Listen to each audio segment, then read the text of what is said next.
नमस्कार दोस्तों, आज के इस ब्लॉग में हम दर्शन करेंगे मां चंद्रहासिनी देवी मंदिर में विद्युत चलित मूर्तियों के। आंध्र प्रदेश के चित्तूर जिले में स्थित तिरुपति बालाजी मंदिर भारत के मुख्य तीर्थ स्थलों में से एक है। इसका वास्तविक नाम श्री वेंकटेश्वर मंदिर है, क्योंकि यहाँ पर भगवान वेंकटेश्वर विराजमान है। यह प्राचीन मंदिर तिरुपति पहाड़ की 7वीं चोटी, जिसे वेंकटचला के नाम से जाना जाता है, यहाँ स्थित है। मनोकामना पूरी होने पर भक्त अपनी श्रद्धा के अनुसार यहाँ आते हैं और तिरुपति मंदिर में अपने बाल दान करते हैं।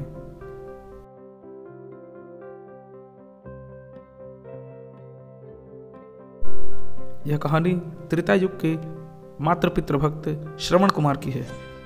इनके माता पिता अंधे रहते हैं और वह चाहते हैं कि मृत्यु के पूर्व उन्हें सभी तीर्थों का दर्शन हो सके।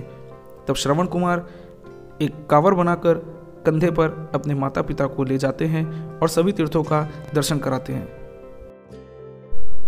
कथाओं के अनुसार गौतम ऋषि की पत्नी और ब्रह्मा जी की मानस पुत्री अहिल्या इंद्र की गलती की वजह से ऋषि गौतम ने माता अहिल्या को शाप देकर पत्थर का बना दिया।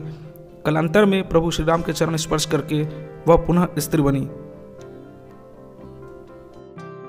गंगा नदी की धार इतनी तेज थी कि सीधे धरती पर आने का मतलब था तबाही। तब भागीरथी ने भगवान शिव की तपस्या की और भगवान शिव ने अपनी जटाओं में मां गंगा को धारण किया और इस तरह गंगा नदी पृथ्वी पर आई। तब जाकर राजा सगर के 60,000 पुत्रों को मुक्ति मिली।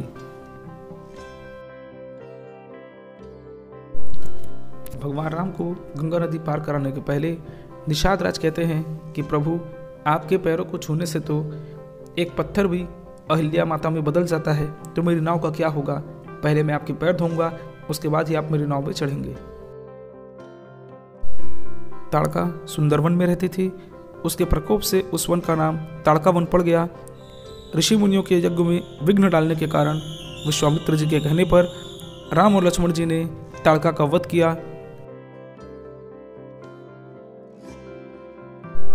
शबरी भगवान की भक्त और जाति से भिलन थी। शबरी की भक्ति से प्रभावित होकर भगवान श्री राम ने शबरी के झूठे भेरकाए। भक्त और भगवान का इससे बेहतर रिश्ता कहीं और देखने और सुनने को नहीं मिलेगा। भगवान ने संसार को सामाजिक समरसता का संदेश दिया कि एक मनुष्य का दूसरे मनुष्य से किसी भी तरह का भेदभाव अहंकार और अज्ञानता है। भगवान की भक्ति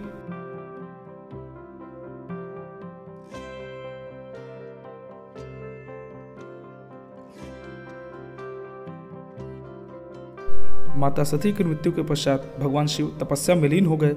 सती ने पार्वती के रूप में पुनर्जन्म लिया और शिव पार्वती के विवाह के लिए कामदेव भगवान शिव को तपस्या से उठाने के लिए उनमें काम भाव जागने की चेष्टा करने लगे।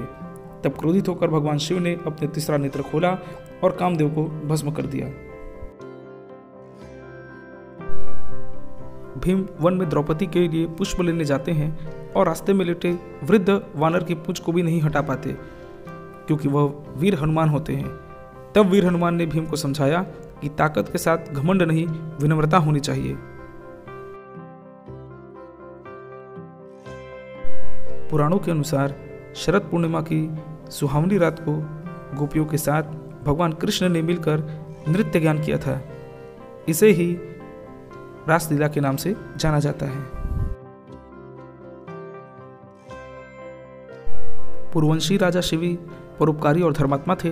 उनके यहाँ से कोई भी याचक खाली हाथ नहीं लौटता था। एक कबूतर को बचाने के लिए उसके भार जितना अपना मांस देने वो तैयार हो जाते हैं। यह इंद्र के द्वारा शिवी की परीक्षा लेने के लिए नाटक रचा गया था।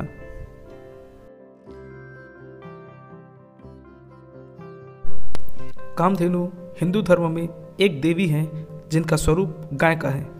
इन्हें सुरभि भी कहते हैं कामधेनु जिनके पास होती है वह जो कुछ भी कामना करता है उसे मिल जाता है। यह समुद्र मंथन में निकली थी।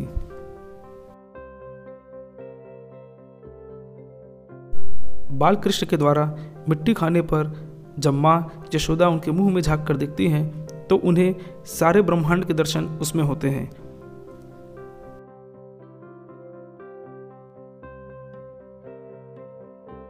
अगली झांकी में भगवान कृष्ण के बाल लीला का वर्णन किया गया है।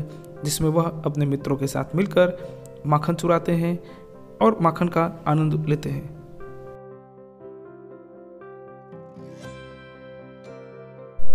भगवान कृष्ण के कारावास में जन्म की काफी जीवंत और सजीव झांकी का प्रदर्शन किया गया है। अगली झांकी में मदारियों के द्वारा बंदर और भालू का नाच, इसके साथ ही सपेरों के द्वारा नागिन के नृत्य का काफ़ी सुंदर और मनोहारी चित्रण किया गया है।